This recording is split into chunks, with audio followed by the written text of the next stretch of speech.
Good afternoon.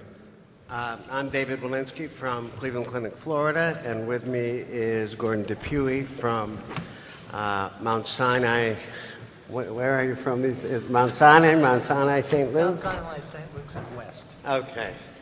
And it's a pleasure to carry on the second portion of the meeting. I think it's been clear that the interest in PET is very strong here today, and the focus of this portion of the session is practical considerations for developing a PET program for your organization, current state of cardiovascular PET in the future. I want to thank everybody from Minaxium for helping coordinate this program with us. And our first speaker is Gary Heller from Morristown Hospital. We'll be talking about startup strategies. Thank you, Dr. Walensky.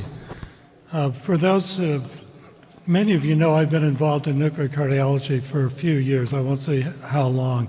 But the complaint has always been nothing ever changes. We went from planar to SPECT over 20 years ago, and since that time, there's been very little evolution. Certainly the instrumentation has gotten better, but as Dr. Bateman pointed out in his presentation, we're still doing primarily myocardial perfusion imaging. So I think this is a very important evolution, and for that matter, maybe revolution in nuclear cardiology, that finally we have a modality that offers much more than myocardial perfusion imaging, and with perfusion imaging, it does it very well. So this whole session is on how you and your practice can start doing cardiovascular PET. These are my disclosures. So my job today in 15 minutes is to give you some startup strategies as to how you can begin thinking about this and the direction you might want to go in. So what I'm going to talk about is who are your patients, what are you thinking about doing, what are the tracers available to you, what are the equipment choices, and that's a pretty fundamental question. Space and preparation, I'm not going to spend much time on that. Lisa Oakes will do a much better job than I will. And then finally, training of technologists, physicians, and education of the referring population. So what is going on? I think Dr. Bateman laid it out very nicely, and that's not my job, but I'm listing here the primary reasons why we're thinking about cardiovascular PET, and for that matter, perfusion imaging. Diagnostic accuracy, image quality, low radiation exposure, fast protocols, addition of myocardial blood flow, and then finally the expanding opportunities. So when you get your PET camera, you're thinking not only about what's going on now, but you're thinking about what's happening in the next 5 to 10 years. There will be many discussions at this meeting about what the future is in tracer technology and other things, all in nuclear cardiology PET. So the other question is for you, what are the patients who will benefit in my practice? And is blood flow good for your practice now and for your patients? We've also heard discussions about that. And then finally, when you're considering moving into this, obviously you think, well, am I going to buy a PET camera? I'm going to do one patient a day. So one of the questions is, what else can you do with that PET camera? And I'll discuss that in the next few moments. Dr. Bateman is very shy and doesn't take full credit, but this is, I think, a monumental statement for the American Society of Nuclear Cardiology and the Society of Nuclear Medicine Molecular Imaging, and that is for the first time a position statement on clinical indications for myocardial perfusion PET. He outlined this for you if you saw the presentation a few minutes ago, but I think this is important for you to think about, because heretofore all of us had our own concepts about what is the best patient, who should we be referring, and finally these two societies have laid it out for you. It's pretty straightforward. First is, if a patient cannot complete an exercise test, in other words, you're ordering a pharmacologic stress, these societies now say this is preferred. And I think that's a very important thing for all of us to think about. It's preferred imaging over other modalities. Then there's a whole list of those that maybe they can exercise, and perhaps there's some other considerations. And again, Dr. Bateman went through this, but basically, if you're worried about image quality, if you think there's attenuation artifact, this is a high-risk patient in whom you think that a negative answer in SPECT, for example, may not answer it. Radiation exposure, particularly in patients who have coronary disease, you know we're going to get studied time and time again. And then finally, as we're seeing emerging in the clinical arena, those patients in whom blood flow assessment becomes very important. So I want to switch now to you've decided, okay, I can do this. I've got enough patients that meet all those qualifications. Let's look at what tracers are available.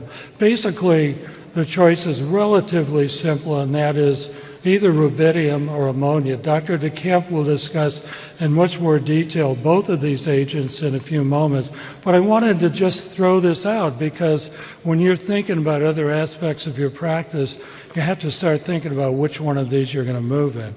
Rubidium has a very short half-life, and thus pharmacologic stress is the only modality possible, not exercise. The cost of the generator mandates that a critical volume of patients per month has been estimated to be 60 to 80. Don't hold me on that. I'm just throwing that out as a number for your consideration.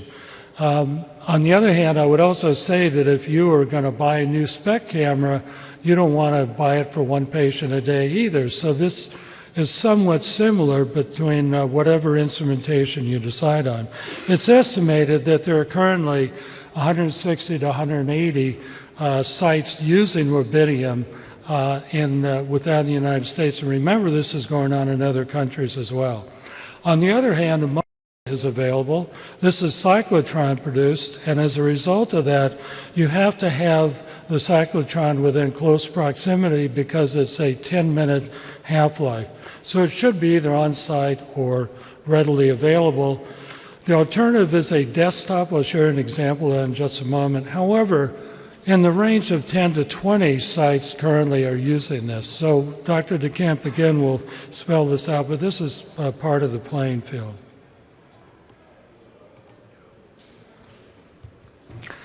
Just to show you, this is a rubidium generator on your right. And then the cart that holds it. So this cart is actually in the imaging room. It stays there. The difference is that this is available to you 24 hours a day. Now, I'm not suggesting that you study somebody at 3 in the morning, but you actually could. This is this is the stand or the desktop generator, if you want to call it that. It actually, I believe, is about 6 foot high, but there's a consideration that you might want to move in that direction. The other thing to consider is, okay, I now want to do perfusion, but what else do I want to do? And so as you're thinking about the configuration of your laboratory, that's an important aspect as well. FDG imaging, as you'll hear throughout this meeting, has become very useful for viability assessment. That's been around for a while, but now sarcoid inflammation, infection, you'll hear some new data on new aspects of both infection and inflammation imaging throughout this meeting. So as you're thinking about this, you need to consider FDG imaging as well. And remember, down the line are other F-18 agents that may change the face considerably if perfusion imaging opens up to the ability to exercise patients or undergo exercise. So let's move on to equipment considerations. There's basically two choices, and that is dedicated line source attenuation correction, and the other is PET-CT. You heard a lot of discussion from Dr. Bateman about PET-CT, so I just want to lay out for you what these considerations are. In the PET-CT world, you can certainly get a secondary camera as well as a new camera. I'll show you some of the cost differentials. One has to, when you're thinking about this, also consider what space is available for you in your laboratory, because the differences in terms of the footprint of these different cameras are considerable. This is just an example of several different cameras. On the left are two PET-CT cameras, and on the right is a dedicated line source. Remember, all PET does attenuation correction, so that's either built into with a line source or uses CT for attenuation correction, but that's a necessary aspect of any equipment that you purchase.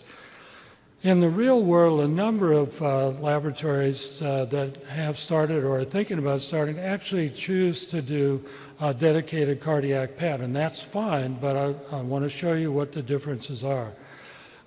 And some of those systems, even though the camera technology gives you up-to-date and very nice images, there are differences between the new cameras and the old cameras, basically relating to 2D versus 3D. I'm not a physicist, so I'm not going to go into detail, but the trend of the field is towards 3D imaging, and for the most part, even the cameras that are refurbished or in fact have 3D available to them. The advantage is a shorter, you can extend the life of the generator use, and secondly, it's a lower dose radiation exposure to the patient. But remember, radiation exposure with PET in the first place is significantly lower than with SPECT imaging. A dedicated PET camera can certainly do the primary thing you're interested in, and that is perfusion imaging. Clearly can use myocardial blood flow for doing that. If you're interested, and I think you should be, in myocardial viability and other imaging, such as sarcoid imaging, that can be done with a dedicated line source. Some of the more sophisticated things, such as infection imaging, probably not. So I'll show you that in just a moment. Well, what is the cost? I've been to many meetings where people say, well, I can't get into PET because it costs $1.2 million or $2 million. The fact is, again, on the secondary market, the cost of a line source attenuation correction is somewhere in the $500,000 range. Now, we're not completely comparing this to SPECT imaging. However, there are new CZT cameras, and again, I can't quote you exact numbers, that are in that ballpark, and some of the SPECT CT cameras are in the $700,000 range. So when you're considering differences, let's say you want to get a new camera, and you're deciding between SPECT and PET, the cost may not be as different as you think it is. There are some disadvantages. You heard Dr. Bateman in a discussion about calcium scoring, and I won't hammer on this. However, the field of lipidology and risk reduction now has really embraced this concept that calcium scoring is a way of managing patients, deciding who should be on statin therapy and who shouldn't. I just heard a talk by P.K. Shaw, one of the leading experts on lipid therapies, and I was somewhat shocked, but actually very pleased that he was placing great importance to a calcium score. So something for you to think about in your practice. Is that something that I might want to do? Probably not going to be cost efficient, but patient care is extremely valuable. Obviously, you cannot do CTA. Some procedures, as I mentioned before, because they require registration, you also cannot do that. On the other hand, I'm not totally dismissing this because I think this is an excellent way to get into cardiac PET arena, and the cost is certainly an important factor, as are space considerations. Now, this is a PET CT camera. Again, either a secondary or a new PET CT camera can perform perfusion imaging, blood flow, essentially all of those things. I think the main difference is how important are these other imaging modalities, such as infection imaging, calcium scoring, and for that matter, CT, in your practice. The cost is extremely variable. Again, on the secondary market, you can see that it's probably at around $700,000, whereas a new system is considerably more than that. There are some potential disadvantages to this that you may not want to get into with your practice. First off, the cost is clearly higher. The second is the space considerations are larger. And then the third is an overread. In other words, you are producing image quality CT, and so someone must be responsible for looking at that from a diagnostic point of view. Dr. Bateman pointed out all of the ancillary findings that are available with PET-CT. So I think it would be a real concern if you started a PET-CT program without some sort of overread. Sometimes that's an issue, sometimes not. Well, what about space? The question that comes up first is this a replacement? In other words, you have a small room and maybe this is too small for a PET camera? Or are you looking at a new space? Are you willing to make that choice and that difference in your practice? There's also a consideration with preparation. In other words, you have to be able to prepare these patients. If you do an FDG imaging, then that patient is injected and it takes a while before they go to the camera. So when you're thinking about space, you're thinking about how am I going to configure this with lead lining, because that's important for both dedicated line source PET as well as PET-CT. Now maybe you're actually replacing a CT camera. Well, that's good because you already have lead lining in it. My point is that you consider the camera and also space you might be using. At some point, perhaps an F-18 agent will become available that makes it possible to do exercise. So if this is a new space, you might want to consider lining your exercise laboratory as well, or at least an area for preparation of FDG patients. So the issues are, what is the development of these are the things you're going to do. You have to have a control room for PET. You have to have lead shielding. The estimated cost is surprisingly not a huge amount. Now, I'm saying $100,000 isn't huge, but the point is that it's not a gazillion dollars and well within the practice or the sites of many practices. And again, as Dr. Rosenblatt showed, this actually can end up being cash positive. Again, I'm not here to discuss that in great detail. This is just an example of a laboratory in which you have a SPECT room on one side, maybe you have a SPECT CT, but you have a common control room. So those are one of the ways you can think about making this efficient for both SPECT and PET. The final topic is, well, what does it take to get this program off the ground in terms of the technologists, the physicians, and for that matter, the referring physicians and patients?